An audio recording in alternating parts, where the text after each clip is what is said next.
Mike Pachelli here. I'll be talking about the Beatles' recording of Revolution that they did in July of 1968. The song idea started when the Beatles were in India studying with the Maharishi Yogi Bear. Hey, boo-boo. And it was inspired by political protests in the US and Europe. Now, the slower version, Revolution 1, was on the White Album, and it was actually the first song to be recorded for the White Album. John wanted that version to be a single, but the rest of the band thought it was too slow, so Hey Jude won out. Revolution was first demoed in May of '68 at George Harrison's Escher home on his 4-track Ampex. And about the song, John has said, "I wanted to put out what I felt about Revolution. I thought it was about time we spoke about it. I wanted it out as a single, as a statement of the Beatles' position on Vietnam and the Beatles' position on revolution. For years on the Beatles' tours, Brian Epstein had stopped us from saying anything about Vietnam or the war. That's why I did it. I wanted to talk. I wanted to say my piece about revolutions."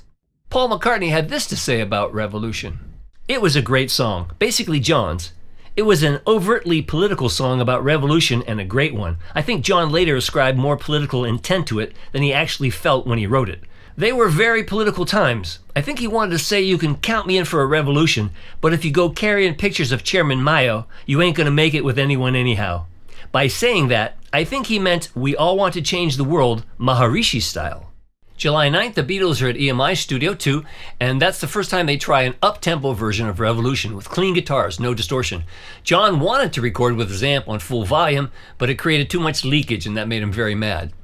So they didn't get anything done that day, but they're back in the studio on July 10th, this time Studio 3, and that's when they get official work on Revolution, with John and George on guitar and Ringo on drums. No bass was recorded for the original rhythm track. To get the guitars distorted, they plugged directly into the mixing console with a DI box, and that overloaded the mic preamps, which gives a really abrasive, trebly, buzzy kind of form of distortion. They could have used Marshalls or Sound City like The Who, and they would have got a fatter sound. But it took them 10 takes, and they finally got the rhythm track recorded. Then they did a reduction mix to another 4-track tape. And then John did his lead vocals, and he also double-tracked some of the lines. They did another reduction mix. Back in the studio on July 11th, they have Nicky Hopkins overdub electric piano, and Paul overdubbed his bass. Back in the studio on July 13th with another reduction mix, John did some guitar double tracking, and he played the lead lines with 2 mic preamps patched together into the mixing console to give it that super distorted sound. And then Paul did some additional bass. The final mix was done on July 15th. Somewhere along the line it was sped up because they're playing in the key of A, and it ends up on the record being sharp of B flat, almost to B. They never played the song live. The Beatles did mime it for a promotional film at Twickenham Film Studios, and they're playing in the key of A, but they're singing in the key of B on that promotional video. John rehearsed the song in the key of A for the Rolling Stones' Rock and Roll Circus, but they didn't end up doing it for the film. They ended up doing Your Blues, but once again, you could tell that the original recording was done in the key of A. The USA release was on the B-side of the Hey Jude 45, April 26, '68, and it was actually the first single the Beatles released on their new Apple label. And it was released on an album called Hey Jude, February 28, 1970. So that's the backstory. Let's get started.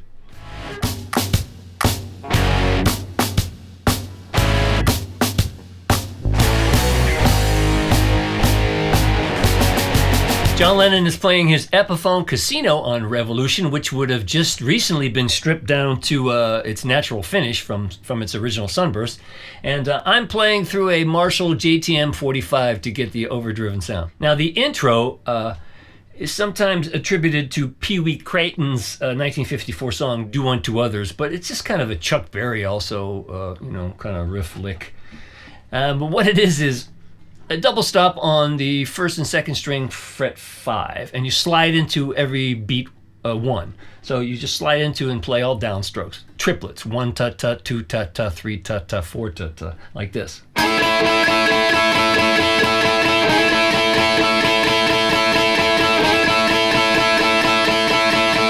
Then you slide up to his G, bend about a quarter tone, some 16th notes, 2 more 16th notes, down to a power A. So it sounds like this, the whole thing.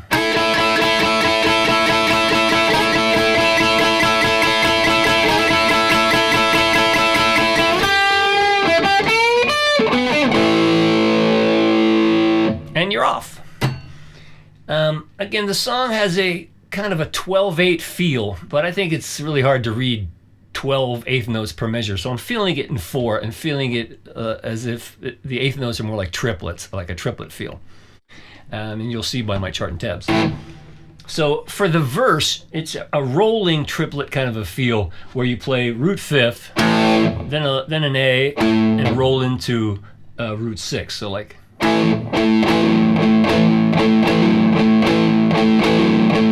See that? And I'm kind of muting a little bit because it's so overdriven. So again, very slowly.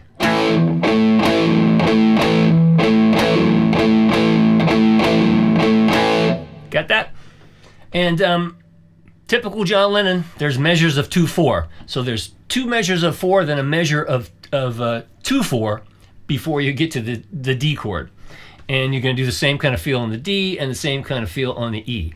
So you have to count 3, 4, 1, 2,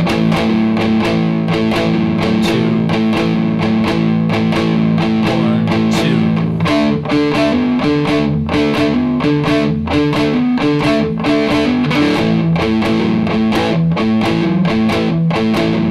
2. Second part of the verse, 1.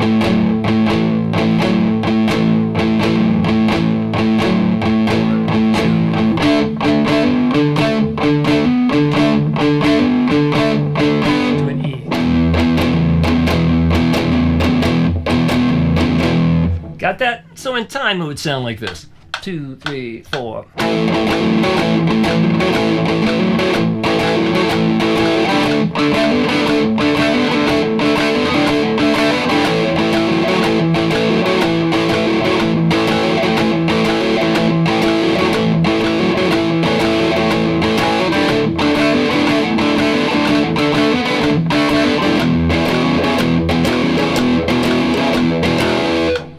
Thank you, Ringo.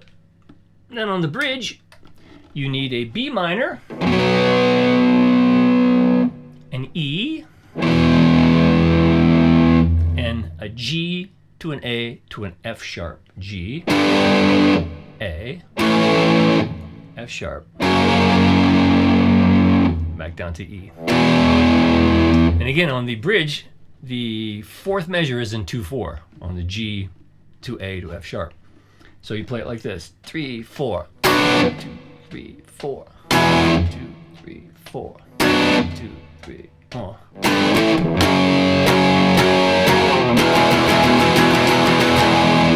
Got that?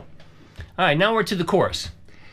Now in the chorus, it's also some pretty inventive double stops based off an A chord, and the double stop on the top would be, again, barring that 5th fret, and that's the sound you want. Okay, so you voice a bar A chord and play. Right? And then a D line to again A.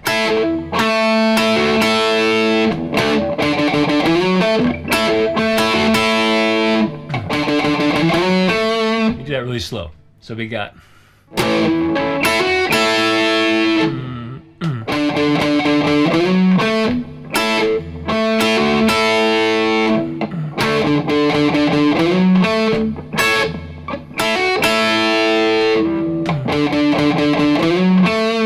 And then this iconic riff that goes like this.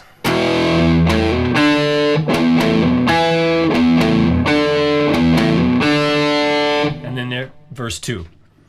So how about a chorus in time? Might help you. 2, 3, 4.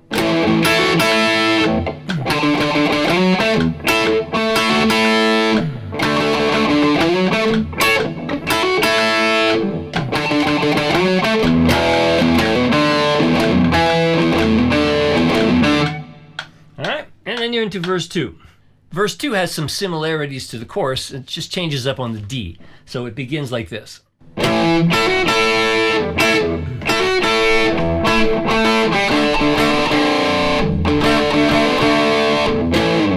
See, on the D, he's just kind of doing that rock and roll thing, but with a triplet feel. Back to the A.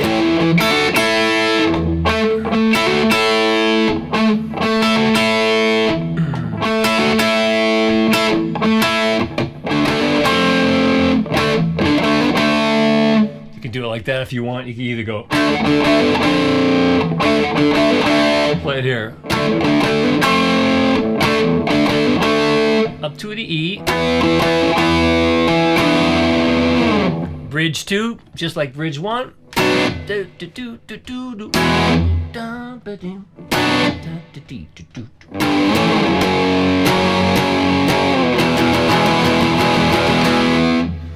Then there's some slight changes on this chorus too. He starts off the same,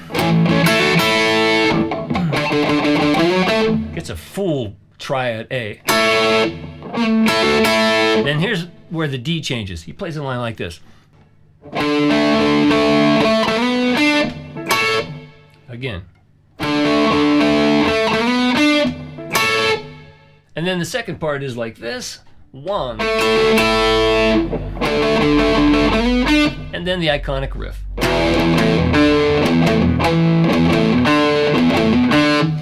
And on the solo play,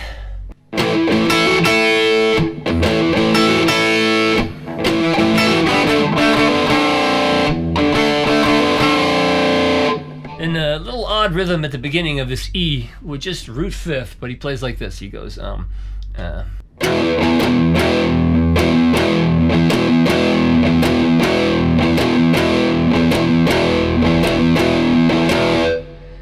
and you're into verse 3. On verse 3,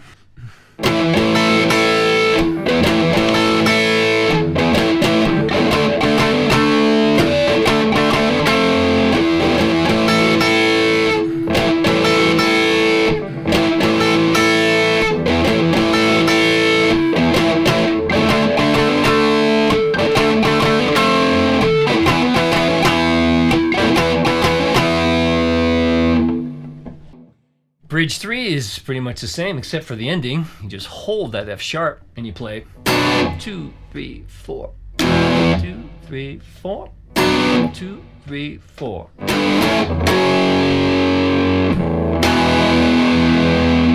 Last chorus would be 1.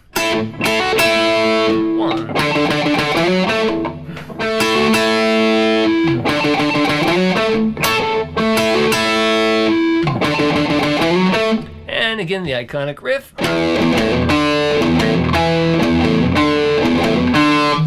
And on the outro, simply play 1.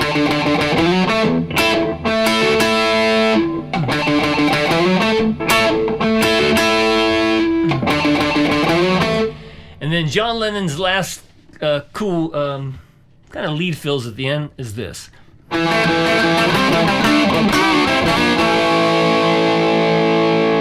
I'll do that slowly.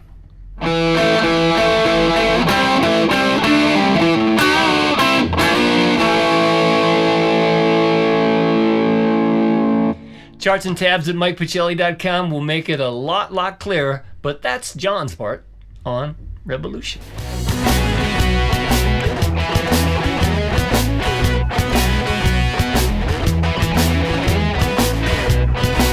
George Harrison is playing his Fender Stratocaster on Revolution, and though you see him playing a Les Paul on the promotional film, he recorded the song in July. He received his Les Paul in August from Eric Clapton, and that promotional video was done in September.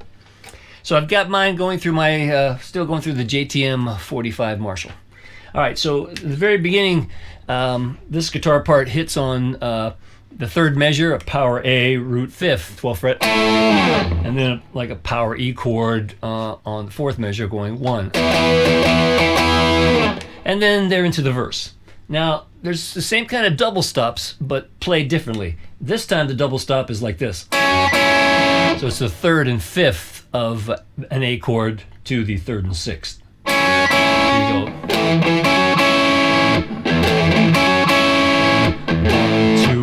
to a D, back to the A, again, measure of 2, up to E. And then this guitar doesn't play on the first bridge. Doesn't play till the chorus. Now on the chorus, you kind of do that kind of rolling, romping rock thing, but on the 5th fret. So it's like right,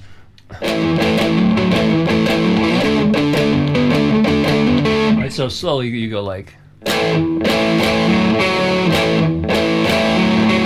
to the D. Just continue for the whole chorus. So.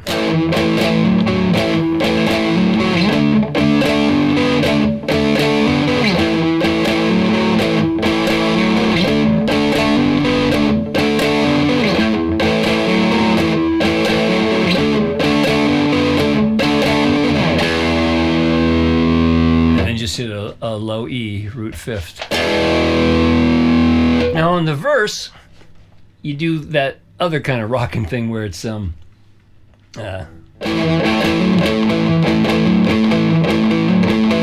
so like and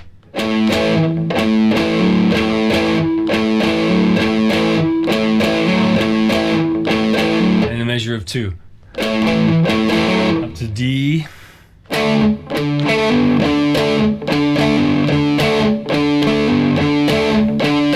Back down to A. And then on the second measure of that, you roll it 3 times. So it's like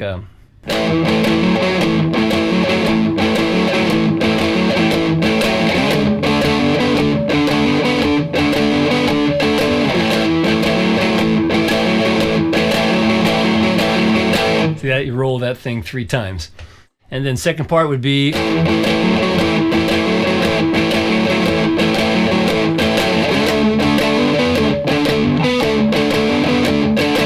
come down low. And don't play on bridge 2 either. For chorus 2, just the same rolling, rolling.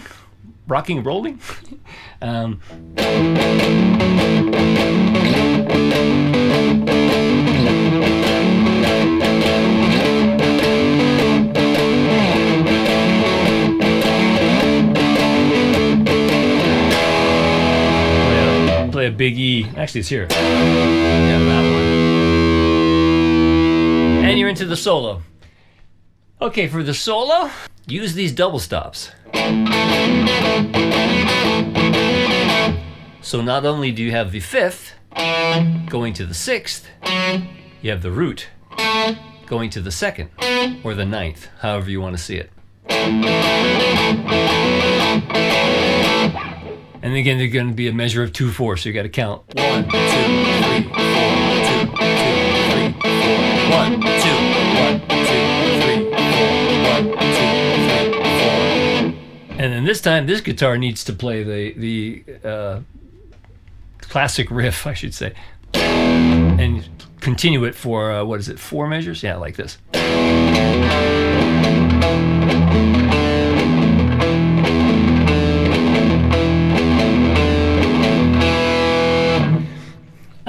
So let me do that solo for you as a close-up.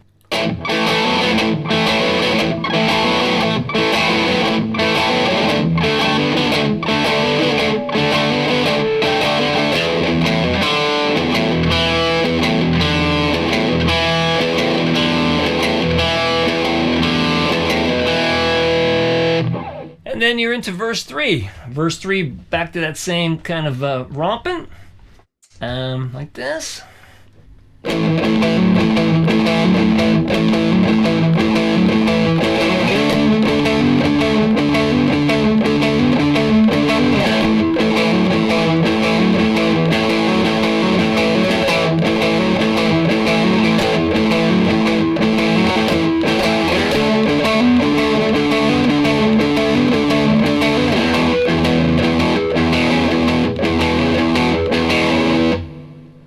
Don't play on bridge 3.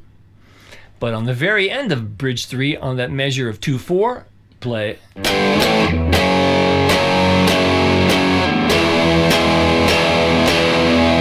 Really powerful.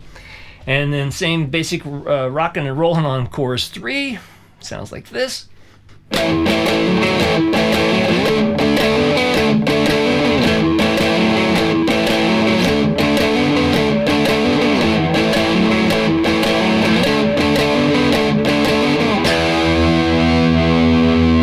Power E there, or sounds the same in both places actually. And for the outro, same kind of basic back and forth.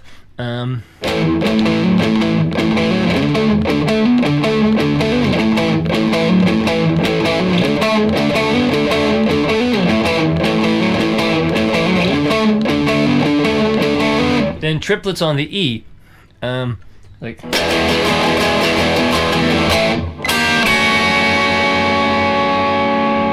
And you make those last chords a B flat 6 and an A6, combined with John's. Get that big fat ending. Charts and tabs at MikePachelli.com will certainly make it a lot clearer, but that's the second guitar part, which I'm calling George's part.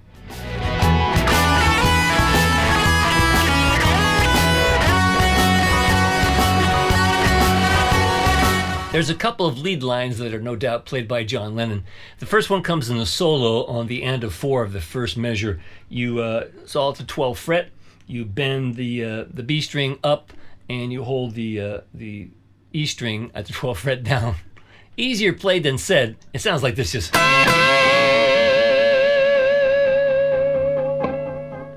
you just hold it for a while and let it ring out and feed back. So just, 1, 2, 3, 4.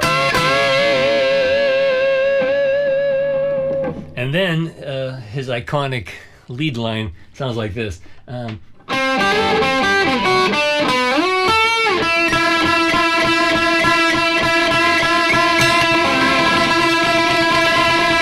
wildly at the end. So very slowly that line is 1.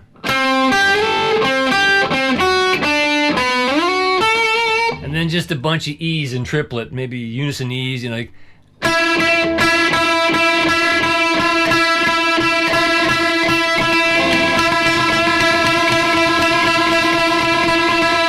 Something like that. So, again.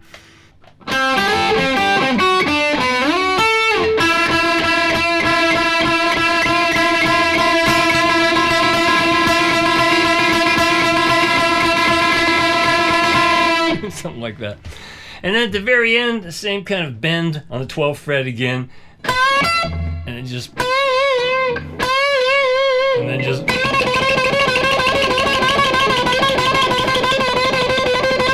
Some wild, crazy stuff like that. So the very ending fills are, starts on 4. 1, 2, 3. And then just.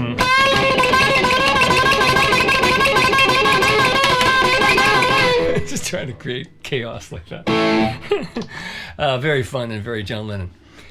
Well, I put it all together in a sound alike, and what I did was I tuned my guitars up a whole step so I could be playing it in looking like it's in the key of A, but it's sounding in the key of B because it needed to be sung in the key of B, but the bass is playing in the key of B. So again, both guitars are tuned up a whole step, so it looks like I'm playing in A. It sounds in the key of B. I think you understand what I'm saying, so have a look at this.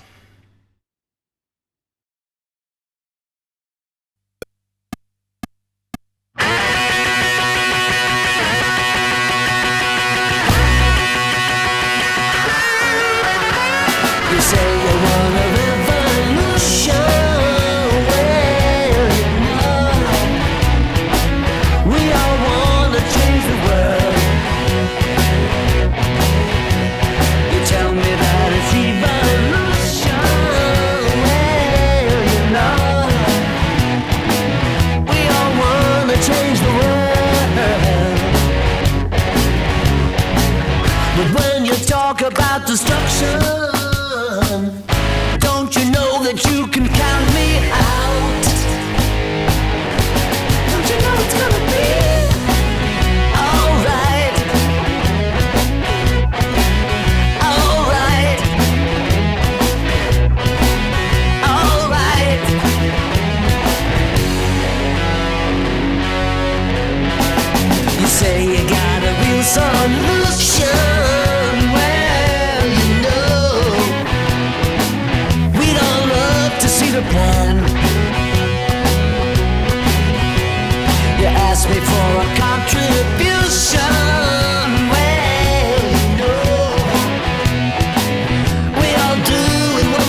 money for people with money that hate. All I can tell you is, brother, you have to wait. Don't you know it's gonna be alright? Alright. Alright.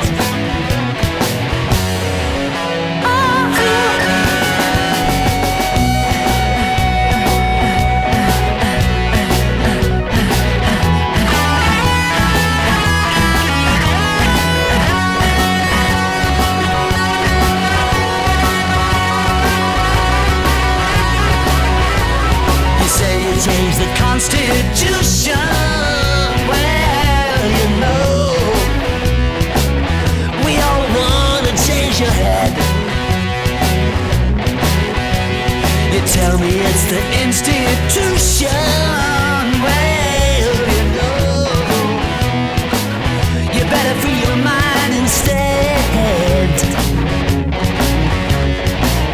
But if you go carrying pictures of children and you ain't gonna make it with anyone anyhow. Don't you know it's gonna be alright? Alright. Alright. Alright.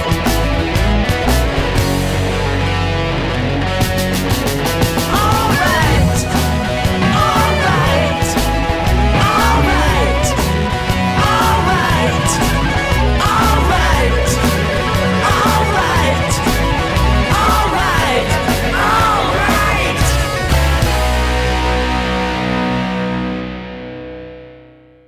Well, there you have it. And again, I've double-tracked both those guitars to fatten up the sound. I suggest you download my charts and tabs, learn both parts, play along with my sound alike, and you'll get it just like the Beatles. And if you'd like to drop me a line, you can do so at MikePachelli.com. And that's where the chart and tabs for all my video lessons are available for you to download.